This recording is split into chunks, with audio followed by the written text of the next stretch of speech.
Salut à tous, aujourd'hui on se retrouve pour une nouvelle vidéo pour vous montrer 3 idées de marque-page simples et basiques à faire. Pour la première idée, découpe un rectangle dans une feuille blanche.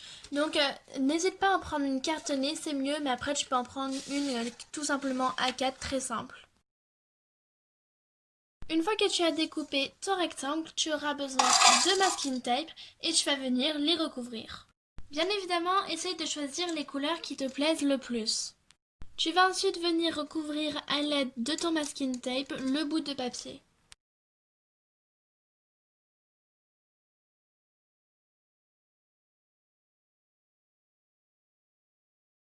Voilà le résultat une fois que c'est fait. Donc si tu as marqué des choses au dos, ce n'est pas grave car ça ne se voit pas.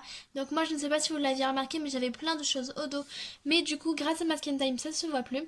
Et voilà le résultat. J'ai ensuite décidé à l'aide de ma paire de ciseaux juste arrondir les coins car je préfère.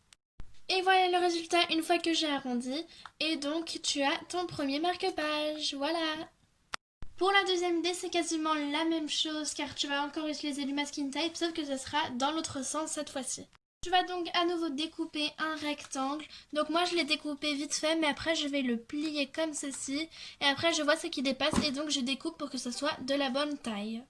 Pour commencer, choisis donc tes masking tape. Moi j'en ai choisi deux de différentes couleurs, voilà. Donc lui il est un peu plus large que celui-ci. Et tu vas ensuite venir les positionner, mais cette fois-ci dans la longueur.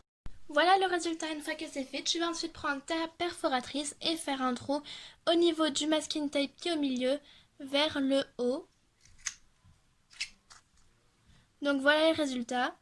Tu prends ensuite un ruban de la couleur que tu souhaites. Donc moi c'est un sorte de fil, voilà. Et tu vas venir le passer dans le trou.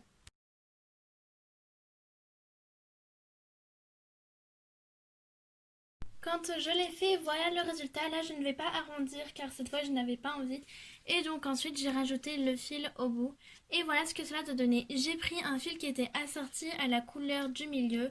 Voilà, j'ai bien aimé. Après, vous prenez vraiment ce que vous voulez. Et pour la dernière idée, cette fois-ci, tu n'auras plus besoin de masking tape. Pour la troisième et dernière idée, tu vas donc prendre une feuille colorée, voilà. Donc moi, il y a ceci qui traînait, voilà. Donc j'ai décidé de le prendre car je trouvais que c'était beau. Et tu vas encore une fois le découper en rectangle. Je découpe une petite partie comme ceci. Et voilà le résultat. Je recoupe bien évidemment bien droit.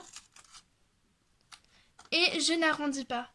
Tu vas ensuite prendre un pompon de la couleur que tu souhaites qui est plus ou moins assorti. Donc voilà, moi j'ai pris un blanc, je trouvais que ça allait bien avec.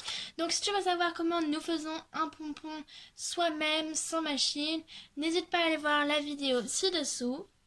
Tu auras également besoin d'un ruban que tu vas couper en deux de façon équitable. Pour ceci, tu prends ton ruban, tu le plies en deux et tu découpes au bout. Tu prends ensuite ton pistolet à colle chaude et tu vas venir déposer un point de colle au bout de ton ruban que tu vas venir plier comme ceci au bout.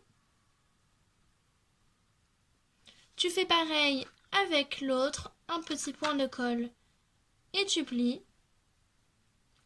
Et tu vas ensuite venir les coller comme ceci. Avant, tu positionnes ton pompon pour voir si c'est bien comme il faut. Et ensuite, tu viens coller. Et voilà le résultat une fois que c'est terminé.